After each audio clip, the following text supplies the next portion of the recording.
Bonjour à tous. Dans cette vidéo, j'aimerais aborder la réfutation du sédévacantisme. Donc tout d'abord, qu'est-ce que le sédévacantisme? Tout simplement, le sédévacantisme, ça vient du latin sede vacante, et en latin sede vacante, ça veut dire siège vacant. Donc le sédévacantisme est une doctrine qui affirme que le siège de Saint-Pierre serait vacant aujourd'hui, au moins depuis un certain temps. Et en général, les sédévacantistes défendent que Pie XII fut le dernier pape valide. Ainsi, selon eux, depuis presque 70 ans, les catholiques n'ont plus de pape. Donc à la fois Jean XXIII, Paul VI, Jean-Paul Ier, Jean-Paul II, Benoît XVI et François seraient selon eux des antipapes, des usurpateurs au trône de Saint-Pierre qui seraient vacants depuis la mort de Pie XII en 1958. Donc dans cette vidéo, mon plan de réfutation, ça va être de montrer que le sédévacantisme est réfutable d'un point de vue catholique parce que il mène à nier plusieurs dogmes. Donc je vais les aborder dans l'ordre, ce sera l'existence des perpétuels successeurs de Saint-Pierre, l'indéfectibilité de l'Église, la permanence et de la structure visible et hiérarchique de l'Église. Je vais montrer pourquoi le sédévacantisme mène à nier ces trois dogmes catholiques. Donc on va commencer par le premier, qui est l'argument fondé sur les perpétuels successeurs de Pierre. Donc si on prend la constitution dogmatique du Concile Vatican I, qui s'appelle Pastora Aeternus, eh bien cette constitution dogmatique enseigne infailliblement que Pierre aura de perpétuels successeurs qui dureront dans l'Église jusqu'à la fin des temps. Donc je fais référence en particulier ici au chapitre 2 de la constitution Pastora Aeternus, dans lequel il y a un anathème. Donc l'anathème nous dit la chose suivante. Si donc quelqu'un dit que ce n'est pas par l'institution du Christ ou de droit divin que le bienheureux Pierre a de perpétuels successeurs, a des successeurs perpétuels, dans sa primauté sur l'Église universelle, qu'il soit anathème.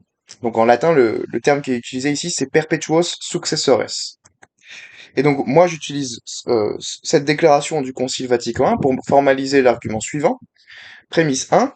Si le sédévacantisme est vrai, alors le siège de Saint-Pierre est vacant depuis près de 70 ans.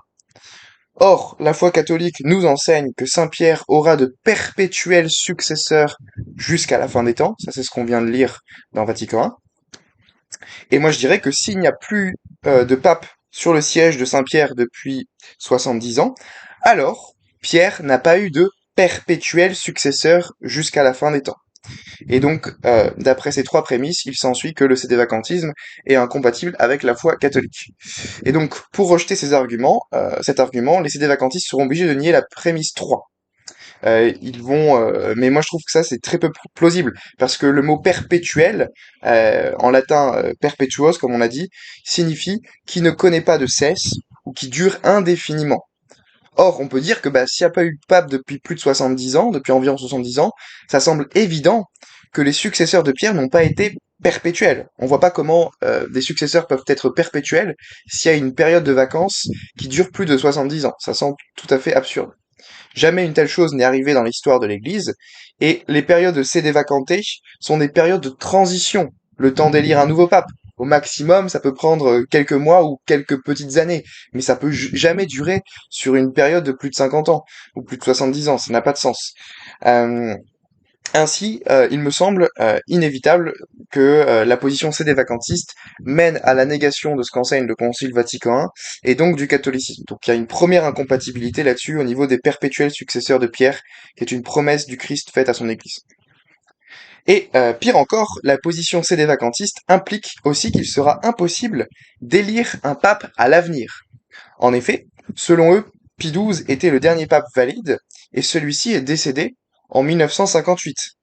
Or, pour être pape, selon le code de droit canonique, il faut être élu par le collège des cardinaux. Et pour être membre du collège des cardinaux, il faut être nommé par le pape. Et donc par conséquent, si le dernier pape valide est mort en 1958, cela implique qu'aucun cardinal n'a été validement nommé depuis 1958. Et donc si la position sédévacantiste est vraie, alors le collège des cardinaux n'a plus de membres aujourd'hui. En effet, il n'existe plus aucun cardinal vivant nommé avant 1958. Cela implique que nous ne pouvons plus élire un nouveau pape, Et évidemment, cela est contraire à la volonté du Christ, parce que le Christ a voulu que le bienheureux Pierre ait de perpétuels successeurs dans la primauté sur toute l'Église. Et donc moi, ma question pour les sédévacantistes, c'est la suivante. Si le Christ veut vraiment qu'il y ait une série continue de successeurs de Pierre, alors comment pourrait-il laisser son Église entrer dans une position où il devient impossible d'élire d'autres successeurs? Il me semble que c'est tout à fait contradictoire. Alors il y a un deuxième argument fondé sur la réception universelle. Et cet argument soutient que dans le cas où absolument tous les évêques légitimes de l'Église catholique reconnaîtraient une personne comme pape, alors cette personne serait vraiment pape. Et donc de là, on en déduit qu'il est impossible que tous les évêques reconnaissent universellement un antipape comme le vrai pape. Or, malgré l'existence des sédévacantistes depuis les années 60, c'est un fait parfaitement avéré et attesté que tous les évêques du monde, dans leur unanimité, ont accepté Jean XXIII et Paul VI comme des papes légitimes, puisque aucun évêque n'a émis la moindre contestation de la validité de leur élection avant 1981. Et le premier qui l'a fait, c'était Monseigneur Tuc, lors de son schisme. Et donc, depuis les années 60, depuis Vatican II jusqu'à 1981, il n'y a eu aucune contestation du fait que Jean XXIII et Paul VI étaient vraiment des papes légitimes. Et donc, l'argument de la réception universelle, ici, implique que ils étaient vraiment papes. Parce que sinon, il faudrait dire que l'ensemble des évêques auraient pu errer simultanément, auraient pu avoir tort simultanément. Et ça, c'est pas possible. Donc, c'est un fait dogmatique que Jean XXIII et Paul VI étaient vraiment papes. Un troisième argument, c'est que l'Église est une société visible et hiérarchique. Donc cet argument, il est fondé sur une saine compréhension de ce qu'est l'ecclésiologie catholique. L'ecclésiologie, c'est tout simplement l'étude de la nature de l'Église. Et donc, d'après la doctrine catholique, l'Église, c'est une société qui est visible, qui a une structure hiérarchique, donc avec un pape, des évêques, des prêtres, et ces évêques et prêtres sont susceptibles de conférer les sacrements aux fidèles. C'est ça le but de l'Église. Or, le sédévacantisme va nier implicitement la dimension visible de l'Église, parce qu'ils défendent que depuis Vatican II, la Rome moderniste aurait apostasié, et donc selon eux, le rite d'ordination promulgué par Paul VI serait invalide, et par conséquent, la quasi-totalité des prêtres ordonnés aujourd'hui ne seraient pas de vrais prêtres. Et il en est de même pour l'ordination épiscopale. Et donc cela implique une destruction généralisée du sacerdoce, et de l'invalidité de la quasi-totalité des messes célébrées à travers le monde. Ainsi, si le sédévacantisme est vrai, presque tous les fidèles dans le monde sont privés de la Sainte Communion à jamais. Et pire encore, les absolutions suite aux confessions ne sont pas valides elles non plus. Parce que pour qu'une absolution soit valide, il faut que vous ayez un prêtre validement ordonné qui puisse vous conférer l'absolution. Et donc, d'après les sédévacantistes, la quasi-totalité de ceux qui reçoivent le sacrement de réconciliation, chaque jour dans le monde, ne sont pas validement absous de leurs péchés. Et moi, je dirais que ceci, c'est gravissime, parce que si tel est vraiment le cas, alors il semble que l'Église ait tout simplement failli dans sa mission. La promesse du Christ de maintenir son Église, qui est la colonne et le fondement de la vérité, jusqu'à la fin du monde, a alors manifestement échoué. Et donc soutenir une telle thèse mène donc à nier l'indéfectibilité de l'Église. Vous pouvez pas soutenir à la fois que l'Église est indéfectible, qu'elle va persister jusqu'à la fin du temps en tant que structure visible et hiérarchique, et soutenir à la fois que la quasi-totalité des prêtres dans le monde ne sont pas des vrais prêtres, qu'ils n'ont pas validement reçu l'ordination, et donc que plus quasiment aucune confession n'est possible dans le monde, ni même le sacrifice eucharistique. C'est tout simplement contradictoire en fait. C'est contradictoire avec l'indéfectibilité de l'Église. Et alors du coup là, les apologètes sédévacantistes vont rétorquer que l'Église visible existe encore aujourd'hui à travers quelques membres qui professent la vraie foi catholique. Mais moi je dirais que ça, c'est adopter une vision purement protestante de l'ecclésiologie.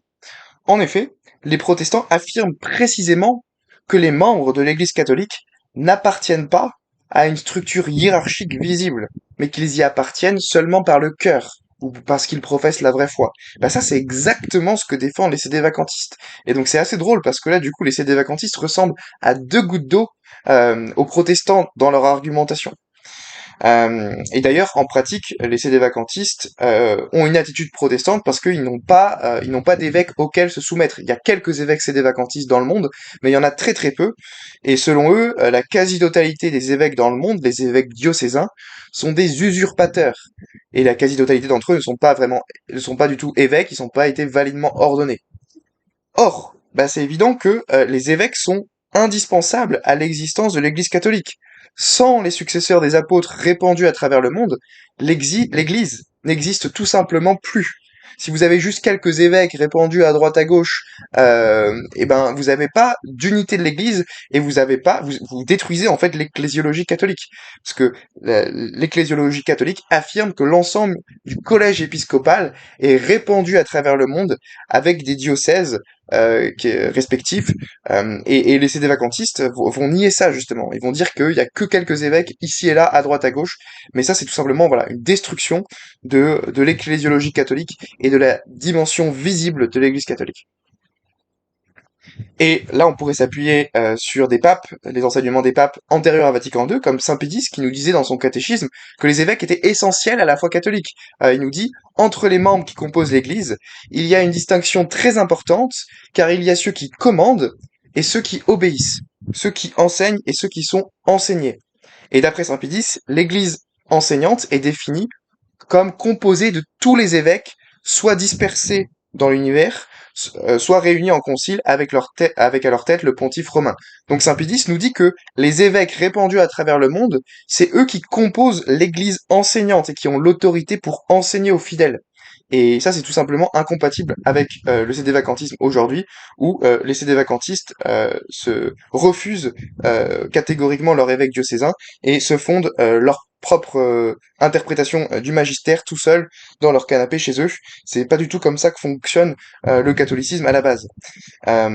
Et donc, on pourrait aussi citer Saint Robert Bellarmine, que les sédévacantistes aiment beaucoup, qui enseigne lui aussi que il peut arriver qu'un évêque particulier dans une ville ou dans un temple enseigne une hérésie, ça c'est possible, mais que pas tous les évêques dans toutes les villes et dans tous les temples du monde enseignent une hérésie.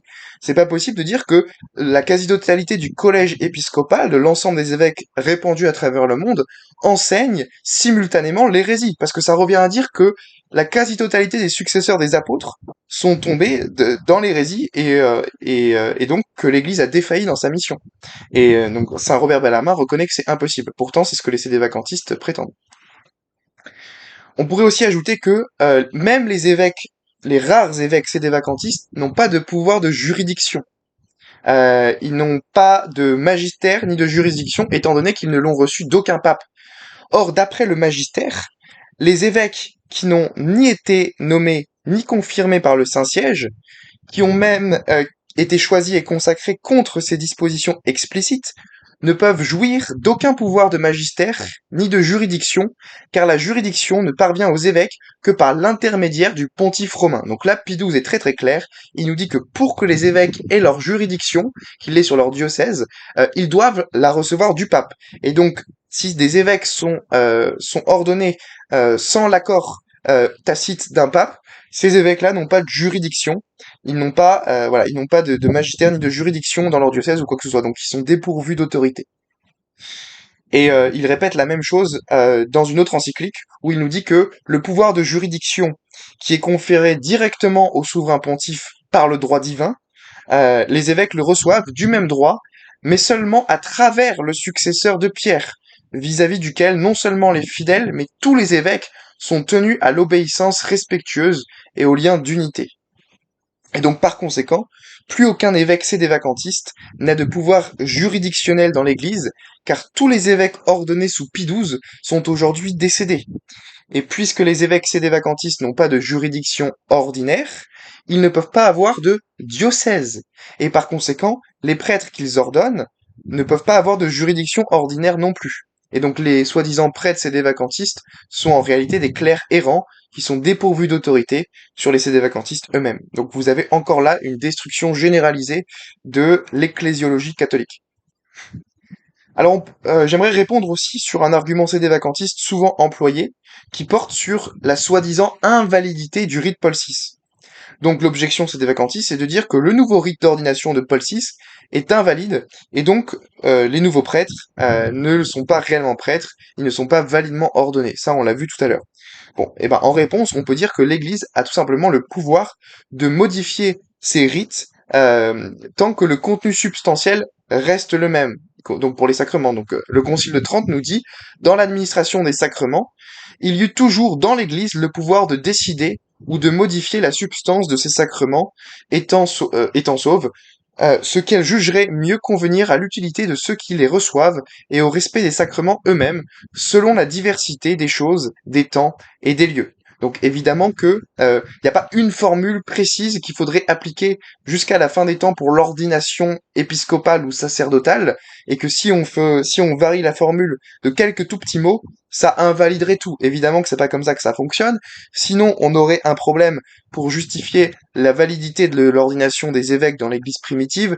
C'est évident que dans le Nouveau Testament, quand il y a l'imposition des mains dans les épîtres à Timothée ou même dans les premiers siècles de l'Église, la formule n'est pas exactement la même formule qui avait lieu sous Pie XII ou même avant. Ça a changé un petit peu à travers le temps, mais c'est pas ça l'important. L'important, c'est que le contenu substantiel et l'intention restent la même, à savoir conférer l'ordination épiscopale. Et donc le Concile de Trente confirme que l'Église a le droit de modifier un petit peu le rite d'ordination tant que la substance n'est pas changée. Et alors, un autre argument pour prouver la validité de la messe Paul VI, ça se fonde sur les miracles eucharistiques post-conciliaires. Donc, il y a eu un grand nombre de miracles eucharistiques après le concile, qui ont été analysés scientifiquement, donc le cas de Buenos Aires, de Sokolka, de Tixla, qui prouvent la réalité de la présence réelle du Christ dans l'Eucharistie, dans la nouvelle messe, et donc, par conséquent, de la validité du nouveau rite d'ordination sacerdotale. Parce que si vous avez la présence réelle qui a lieu dans une messe Paul VI, c'est que le prêtre qui a réalisé le sacrifice eucharistique était validement ordonné. Un prêtre qui n'est pas validement ordonné ne pourrait pas célébrer validement la messe et donc générer de tels miracles eucharistiques. Et donc les stévacantistes les plus cohérents sont obligés de soutenir que ces miracles eucharistiques post-conciliaires sont l'œuvre de Satan.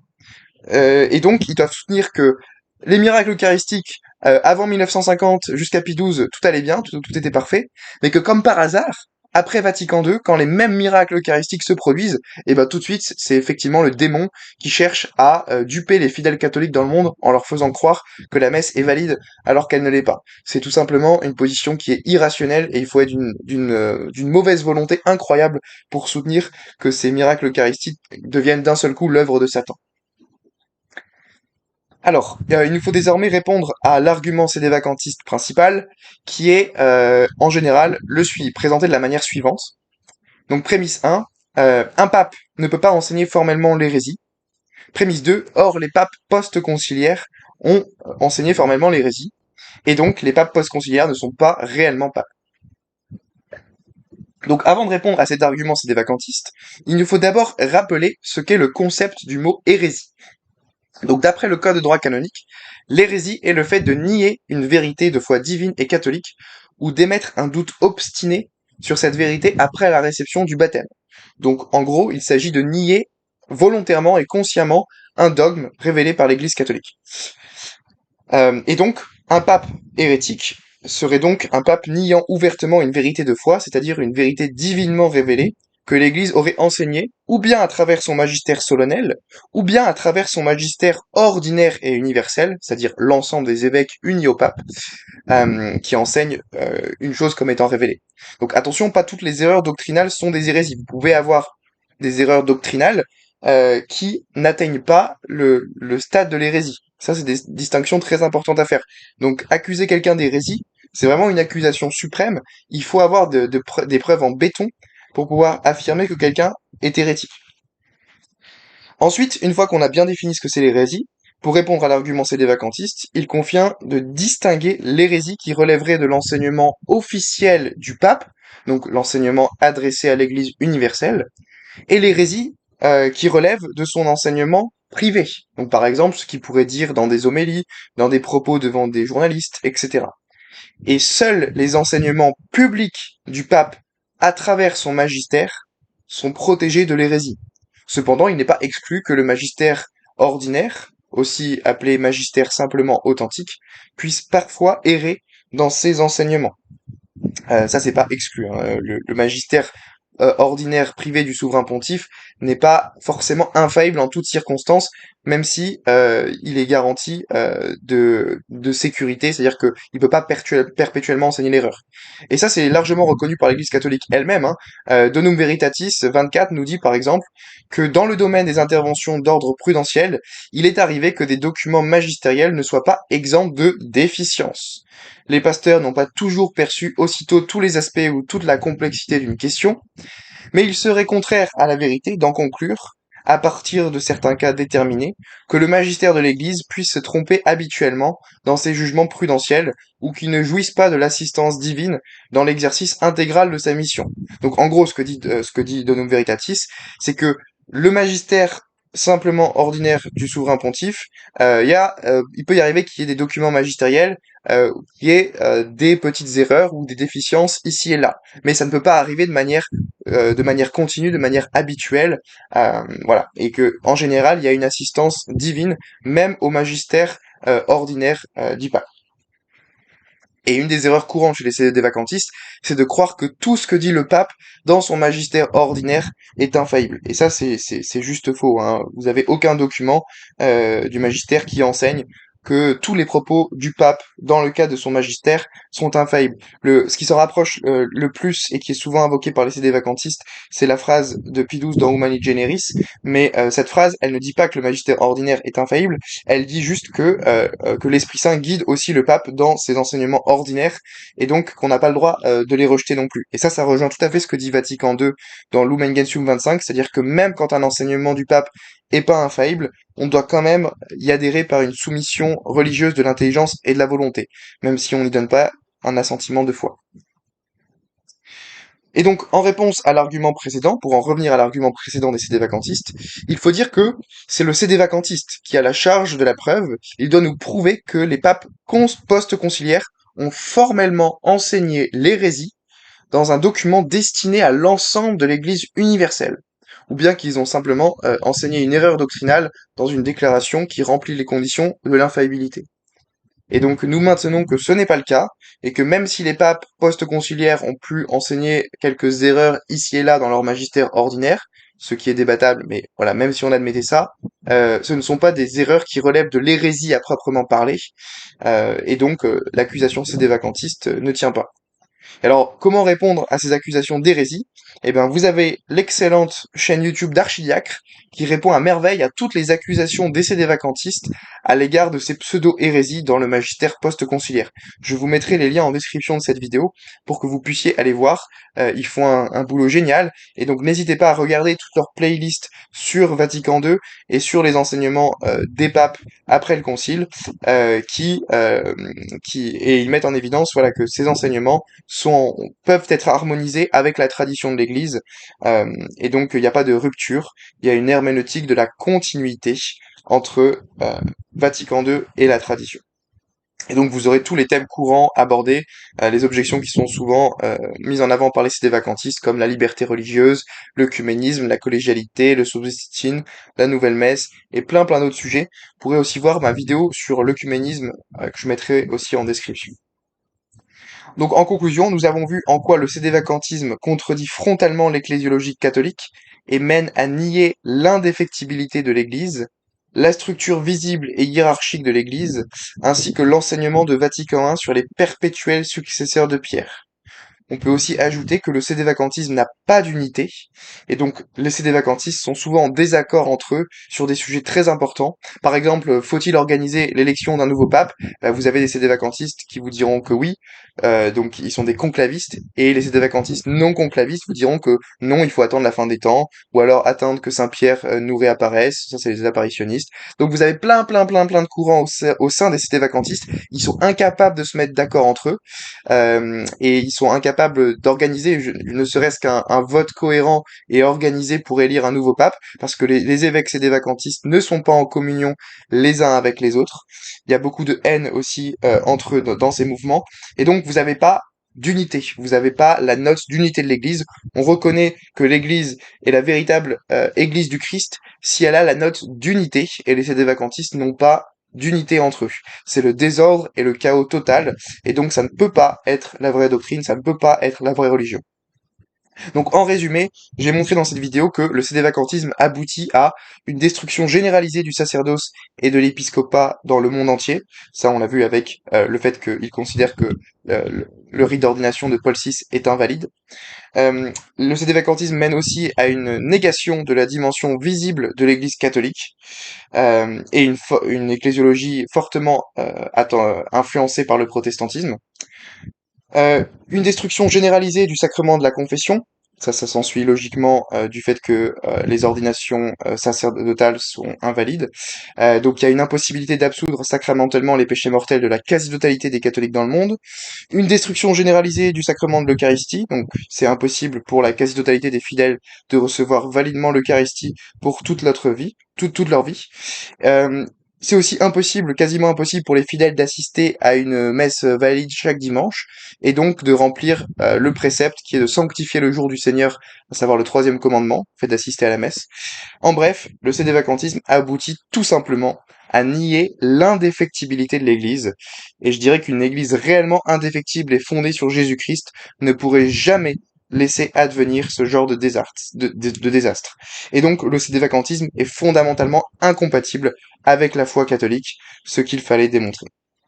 Merci de votre écoute.